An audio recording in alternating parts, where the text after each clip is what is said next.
Hey everybody. I just did another little video on a total different topic, but this is what I really was thinking about doing the video with. I got my daughter with me in the back. Say hi, Claudia. She peeked out, but I guess that's what she feel today. But what was weighing on my heart today is a couple of days ago, I had started this Facebook post where I was want to do, speak to my people. It was gonna be entitled "Get Back to the Tribe." It was on the lines of what I was gonna say was kill the nigga and revive the Indian. That's what I was gonna say. Kill the nigga and revive the Indian. And I was gonna say that because that's the nature of who we are through my discovery. But that entails some important things that we tend to look over in our communities that's very important. Because we keep praying for, somebody to come along and change things and do all this. And most of us have learned to try to separate ourselves from our communities.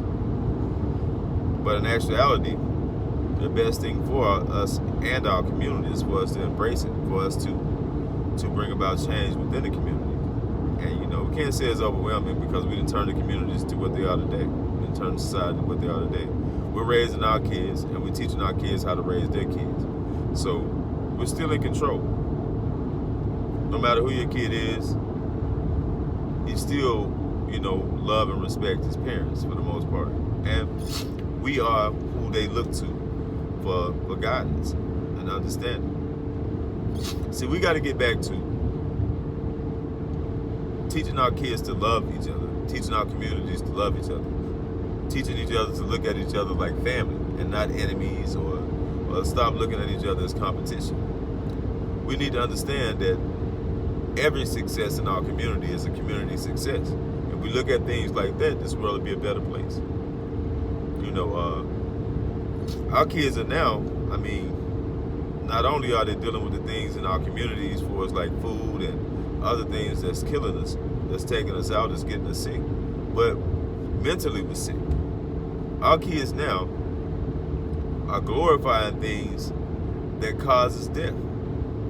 They're singing these rap songs and living these things, talking about this op, that op. Everybody's opposition, and you're looking at somebody as an enemy in opposition, and you're training yourself to do that. Then you can't harbor any love or any respect for the other people. It's easy for you to destroy or cause destruction upon somebody that you don't care about.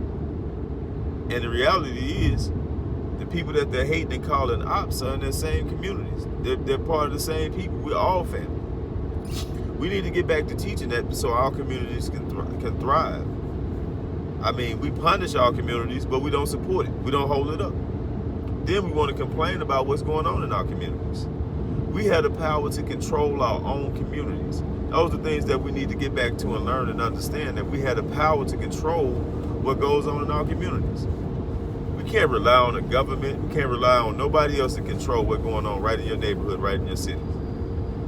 Your relationship with the people around you and what we do together is the things that directly affect our communities. There's so many ways that we can wing ourselves off the government. We can get together and take care of our communities and establish things that could feed, can kind of take care of homelessness. You know what I'm saying? Within everybody's family, in every family that's taking part in it, we can reach out and try to help, the less fortunate. And it won't take much to do it. And in 5 to 10 years, we can turn around our communities and make our communities amazing. I'm in a small town. I'm from a small town, and they say that we have a population of 11,500 people. That 11,500 people in my hometown, we can do enough together to make that city one of the most prosperous cities in the country in 5 to 10 years. But we have to get back to the tribal thinking. If we think as a tribe and move as a tribe and understand that a tribe, which is a family, And it's not something that's is that far-fetched. Like, we hear tribe and all that. I know I get the ignorance. People turn their head like, hey, talking about tribe. Let me explain to you how important the tribe is. They teach you that you're from Africa, right? They teach us that we all from Africa. Even if we from Africa, if you know somebody that's from any country in Africa, that first of all, they're not going to define themselves as just African, because they're going to explain to you that it's a continent, unless they, the new age ones now that's getting kind of fed up with battling. But what they would tell you, first thing they would tell you is what country they're from. And if you ask deeper, this is the most important thing to them. They're going to tell you what tribe they're from. Because no matter where you at on this world, you have tribal ties. They understood here to destroy us and destroy what we were. They had to separate the tribal thought, the tribal process, because our tribal thought and our tribal process was was the strongest in the world. The strongest. We were the example to all the world. I know they want to tell you Africa is the origin. I'm not gonna, get into this one right here, because it's a lot of things out there that speaks differently. But what I do want to speak about is from the facts. My state of Mississippi that I'm from, we have over 20 tribes, 20 cities that still carry their tribal names to this day. Places like Biloxi, there were Biloxi Indians. Places like Natchez, there were Natchez Indians. Places like where I'm from, Yazoo, there were Yazoo Indians. So it's not far-fetched to think or to know that